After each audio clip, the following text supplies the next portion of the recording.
Assalamualaikum warahmatullahi wabarakatuh. Shalom, Om Swastiastu, Namo Buddhaya, salam kebajikan. Selamat pagi, siang, sore, dan malam teman-teman semua. Salam sejahtera untuk kita semua. Semoga kita selalu dalam keadaan sehat dan bahagia. Perkenalkan, nama saya Lista Yasinta. Saya dari Prodi Akuntansi Universitas Gadjah Mada Angkatan 2020. Pada video ini saya akan membahas tentang demotivasi kehidupan, di mana kita sebagai mahasiswa pasti sering merasakan apa itu demotivasi kehidupan. Berkiblat pada diri saya sendiri yang sering juga merasakan apa itu demotivasi kehidupan. Jadi yang pertama kita bahas dulu apa itu demotivasi kehidupan yang saya maksudkan.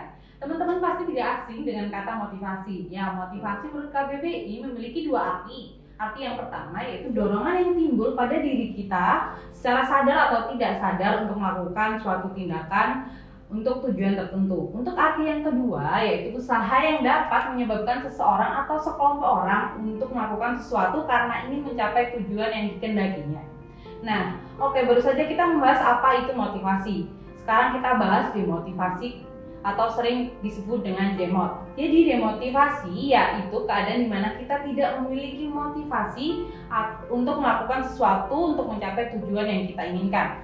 Nah, kata kehidupan yang saya maksud di sini adalah kegiatan sehari-hari atau perjalanan dari waktu ke waktu.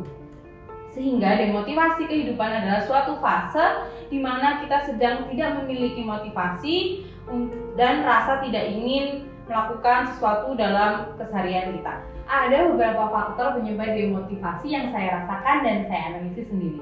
Yaitu yang pertama, kelelahan. Terlalu banyak kegiatan perkuliahan seperti contohnya tugas yang sangat banyak ditambah kegiatan organisasi maupun event yang pada di luar perkuliahan sehingga menguras energi dan pikiran kita. Nah, yang kedua yaitu masalah dengan orang lain di luar diri kita seperti masalah dengan keluarga, teman, atau mungkin gebetan, pacar yang pastinya akan semakin mengganggu pikiran kita.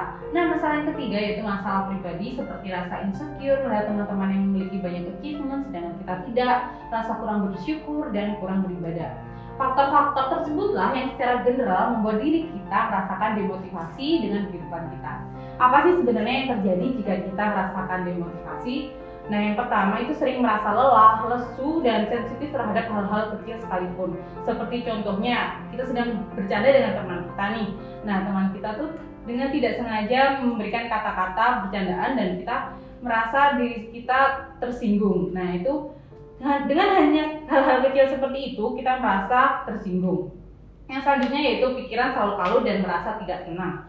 Selanjutnya sering menangis saat sendiri dan biasanya terjadi pada malam hari saat keadaan sunyi. Nah, siapa nih yang sering menangis malam-malam kayak gini? Nah, selanjutnya adalah rasa hanya ingin tiduran terus tanpa melakukan apa-apa.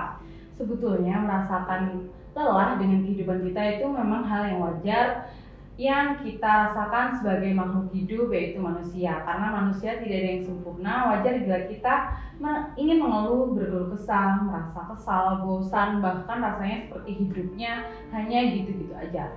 Namun kita perlu ingat bahwa banyak orang yang sayang sama kita, yang mengharapkan bahwa kita menjadi orang sukses yang dapat membanggakan mereka, khususnya orang tua yang selalu mendukung apapun yang terjadi dengan kita. Itu adalah kunci agar kita bangkit dari keterpurukan. Anggap saja dengan banyaknya masalah yang kita alami itu merupakan proses untuk menjadi pribadi yang lebih kuat dan lebih tangguh, supaya kedepannya kita menjadi manusia yang patut untuk dibanggakan minimal oleh diri kita maupun orang tua. Nah, saya punya tips nih untuk kalian yang sedang merasakan demot. Yang pertama, memahami apa penyebab demot dan mengevaluasi diri kita. Nah, yang kedua yaitu self healing. Apa itu self healing? Self healing adalah penyembuhan mandiri melalui diri kita sendiri. Self healing dapat kita lakukan dengan cara meluangkan waktu sendiri, yaitu me time. Nah, self healing itu bisa dengan nonton drakor, film, pergi ke mall sendiri, makan di restoran sendiri, atau jalan-jalan sendiri. Selanjutnya yaitu melakukan kegiatan bersenang-senang dengan teman atau sahabat yang kooperatif. Mengapa yang kooperatif? Karena teman atau sahabat yang kooperatif dengan kita, maka mereka dapat memahami kondisi kita dan bersama-sama dapat melakukan hal yang senang tanpa merusak kesenangan tersebut dengan hal-hal yang sama-sama tidak kita sukai. Nah, yang terakhir yaitu selalu berpikiran positif dan bersyukur. Dengan selalu berpikiran positif dan bersyukur secara tidak langsung kita membangun rasa yang tenang dan damai dalam diri kita sendiri untuk menjalani kehidupan kita. Nah, itulah beberapa tips yang dapat saya bagikan. Saya senang sekali apabila tips tersebut dapat membantu teman-teman keluar dari zona demotivasi.